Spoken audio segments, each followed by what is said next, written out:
ನಿಮ್ಮ ಬಳಿ ರಕ್ತ ಯಾವುದದ ಅದು ಕೋಲಿ ಸಮಾಜ ರಕ್ತ ಇತ್ತಂದ್ರೆ ನೀವು ಸತ್ಯವನ್ನೇ ಹೇಳಿದಿರಂದ್ರೆ ರಕ್ತದಲ್ಲಿ ಬರ್ಕೊಡ್ತೀನಿ ಅಂತ ಹೇಳಿದ್ರಂದ್ರೆ ಸೂರ್ಯಚಂದ್ರ ಇರತ್ತಾನ ಅಂತ ಹೇಳಿರಿ. ಸೂರ್ಯಚಂದ್ರ ಇಬ್ಬರು ಹರ, ಇವತ್ತು ಇರ್ತಾರೆ ನಾಳೆಗೂ ಇರ್ತಾರೆ ಅವರು. ನಿಮ್ಮ ರಕ್ತನೂ ನಿಮ್ಮಲ್ಲಿ ಕೋಲಿ ಸಮಾಜದವ್ರು ಇತ್ತಪ್ಪ ಅಂದ್ರೆ, ನೀವು ಸುಳ್ಳು ಹೇಳ್ತಿಲ್ಲಪ್ಪ ಅಂದ್ರೆ, ಸತ್ಯವನ್ನೇ ನುಡ್ತೀರಿ ಅಂತಂದ್ರೆ, ನಿಮ್ಮಲ್ಲಿ ಏನಾದರೂ ಮನುಷ್ಯತ್ವ ಇತ್ತಪ್ಪ ಅಂದ್ರೆ ಕೊಟ್ಟ ಮಾತನ್ನು ನಡೆಸಬೇಕು. ಬೇರೆ ಹಾದಿ ಮೇಲೆ ಬಂದು ಸಮುದಾಯದ ಬಗ್ಗೆ ಏನೂ ಮಾಡೇ ಇಲ್ಲ ಯಾರು, ನಮ್ಮನಿಂದೇ ಸಾಧ್ಯ ಎಂಬುದು ಹಿಂತೆಗೆದುಕೊಳ್ಳ್ರಿ. ಸರ್ಕಾರ ನಿಮ್ಮ ಸರ್ಕಾರ ಇದ್ದಾಗ 5 ವರ್ಷ ನೀವೇನು ಮಾಡಿದ್ರಿ ಎಂಬುದು ದಾಖಲೆ ತೋರಿಸ್ರಿ. ಇಲ್ಲಿ ತನಕ ಏನು ಕೆಲಸ ಮಾಡಿದ್ರಿ ಈ ಸಮಾಜ ಸಲುವಾಗಿ? ಪ್ರಾಮಾಣಿಕತೆ ಇತ್ತಂದ್ರೆ ನಿಮ್ಮಲ್ಲಿ ಈ ಸಮಾಜದ ಬಗ್ಗೆ ಯಾಕೆ ನೀವು ಧ್ವನಿ ಹತ್ತಲಿಲ್ಲ? 5 ವರ್ಷದ ತನಕ ಯಾಕೆ ನಿಮ್ಮ ಮನೆಯಲ್ಲಿ ನೀವು ಕುಂತ್ರಿ? ಪುನಃ 5-6 ವರ್ಷ ನಿಮ್ಮ ಪೀರಿಯಡ್ ಮುಗಿದು ಮತ್ತೊಂದು ಸಲ ನೀವು ಕಂಟಿನ್ಯೂ ಆಗಿರಿ. 6-7 ವರ್ಷ ಏನೋ ಆಯ್ತು ಅವ್ರದ್ದು ರವಿಕುಮಾರ್ ಅವರು. ಇಂಥ ಸಂದರ್ಭದಲ್ಲಿ ಎಂದು ಧ್ವನಿ ಹತ್ತಿದಿರಿ? ಎಂದು ಈ ಸಮಾಜ ಬಗ್ಗೆ ಮಾತಾಡ್ರಿ? ಎಂದು ನಾ ಈ ಸಮಾಜದ ಅಂತ ಹೇಳ್ಕೊಂಡಿದ್ದೀರಿ? ಒಳ್ಳೇದಲ್ಲಿದು. ಸಾಹೇಬಣ್ಣ ಈ ಕಡೆ ಸ್ವಲ್ಪ ಹರಿಯಾಳಿ ಮಾತಾಡಕತ್ತಾನ, ಎಲ್ಲಿ ದಿವಸದಿಂತಾನ. ಅದಕ್ಕಾಗಿ ನೀವು ದೊಡ್ಡವರಿದ್ದೀರಿ, ನಿಮಗೆ ಶಾಸಕತ್ವದ ಒಂದು ಅವಕಾಶ ಸಿಕ್ಕದ, ವಿಧಾನಸಭೆ ಪ್ರವೇಶ ಮಾಡೋಕ್ಕೆ ಅವಕಾಶ ಸಿಕ್ಕದ. ಸಮಾಜ ತೊಗೊಂಡು ಹೋಗ್ರಿ. ಸಮಾಜ ದೊಡ್ಡದು, ನಾವು ಯಾರೂ ಸಮಾಜಕ್ಕೆ ದೊಡ್ಡವರಲ್ಲ. ನೀವು ಪ್ರತಿಭಟನೆ ಮಾಡಿ ಪ್ರಿಯಾಂಕ ಖರ್ಗೆರಿಗೆ ಸೋಲಿಸ್ತೀವಿ ಮತ್ತು ಮನೆಗೆ ಕಳಿಸ್ತೀವಿ ಅಂತ ಅಡ್ಡತ್ತಿಡ್ಡ ಮಾತಾಡೋ ಮುಂದೆ, ಸರ್ಕಾರದ ವಿರುದ್ಧ ನೀವು ಘೋಷಣೆ ಮಾಡೋ ಮುಂದೆ ನಾ ಹ್ಯಾಂಗೆ ಭಾಗಿಯಾಗಕ್ಕೆ ಬರ್ತದೆ? ನಾ ಹ್ಯಾಂಗೆ ನಿಮ್ಮ ಸರಿ ನಿಂದ್ರಲಾಗ ಬರ್ತದೆ? ಸರ್ಕಾರದ ಮಾತಾಡಿದ್ದೀನ, ಮಾತು ಕೊಟ್ಟೀನಿ. 1 ತಿಂಗಳು ಅವಧಿ ನೀವು ಕೊಡ್ರಿ. 1 ತಿಂಗಳದ ಕೇಂದ್ರಕ್ಕೆ ಸರ್ಕಾರ ಕಳಿಸಿಲ್ಲಪ್ಪ ಅಂದ್ರೆ ನಿಮ್ಮ ಜೊತೆ ಇರ್ತೀನಿ, ನಿಮ್ದು ಎಲ್ಲರ ನಿರ್ಧಾರಕ್ಕೆ ನಾವು ಬದ್ಧ ಆಗಿರ್ತೀವಿ ಅಂತ ಹೇಳಿದೆ ನಾವು. ಅದಕ್ಕಾಗಿ ಪಕ್ಷವಾಗಿ ನೀವು ಮಾಡಿದಿರಿ.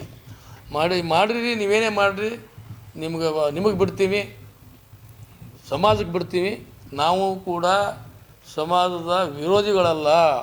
ಇಲ್ಲಿಯವರೆಗೆ ಸಮಾಜ ಸಲುವಾಗಿ 1996ನೇ ಇಸ್ವಿ ಹಿಡಿದು ಇಲ್ಲಿ ತನಕ ಎಷ್ಟು ಹೋರಾಟಗಳಾಗ್ಯಾವ, ಅವೆಲ್ಲ ಹೋರಾಟಗಳಲ್ಲಿ ಪ್ರಾಮಾಣಿಕವಾಗಿ ಭಾಗವಹಿಸಿ ಸಮಾಜದ ಋಣ ತೀರಿಸೋ ಸಲುವಾಗಿ ರಾಜ್ಯ ಸರ್ಕಾರ ಯಾವುದೇ ಸರ್ಕಾರ ಇದ್ದರೂ ಅದು ಸರ್ಕಾರದ ಗಮನ ಸೆಳೀತಕ್ಕಂಥ ಕೆಲಸ ನಾವು ಪ್ರಾಮಾಣಿಕವಾಗಿ ಮಾಡೀವಿ, ಮುಂದೂ ಮಾಡ್ತೀವಿ. ಅದಕ್ಕೆ ಒಕ್ಕಟ್ಟಾಗಿರ್ಬೇಕು ಸಮಾಜ. ಒಕ್ಕಟ್ಟಿನಲ್ಲಿ ಶಕ್ತಿ ಇದೆ, ಮಾತಿನಲ್ಲಿ ಹಿಡ್ತಾ ಇರಲಿ, ನಯ ಇರಲಿ, ಸಂಸ್ಕಾರ ಕಲೀರಿ. ಅವಕಾಶ ಸಿಕ್ಕಾಗ, ಜನ ಸೇರಿದಾಗ ಮಾತಾಡೋದು ಹಿಡಿತದಿಂದ ಮಾತಾಡ್ರಿ. ಮತ್ತೊಬ್ಬರು ನೀವು ಹೇಳಿದಂಥ ವಾಕ್ಯಗಳು ನೋಡಿದ್ರೆ ಭಾಳ ಸಂತೋಷ ಪಡ್ಬೇಕು, ಎಷ್ಟು ಒಳ್ಳೆಯವ್ರಪ್ಪ, ಎಷ್ಟು ಚಲೋ ಮಾತಾಡ್ರಿ ಇವ್ರು ಅಂಥೇಳಿ.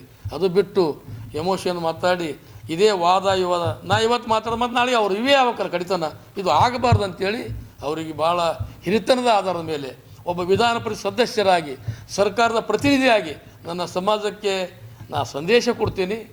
ಸಮಾಜ ದೊಡ್ಡದು, ಒಕ್ಕಟ್ಟಾಗಿರೋಣ, ಎಲ್ಲರೂ ಕೂಡಿ ರಾಜ್ಯ ಸರ್ಕಾರದಿಂದನೂ ಕಳಿಸೋಣ, ಕೇಂದ್ರ ಸರ್ಕಾರದಿಂದನೂ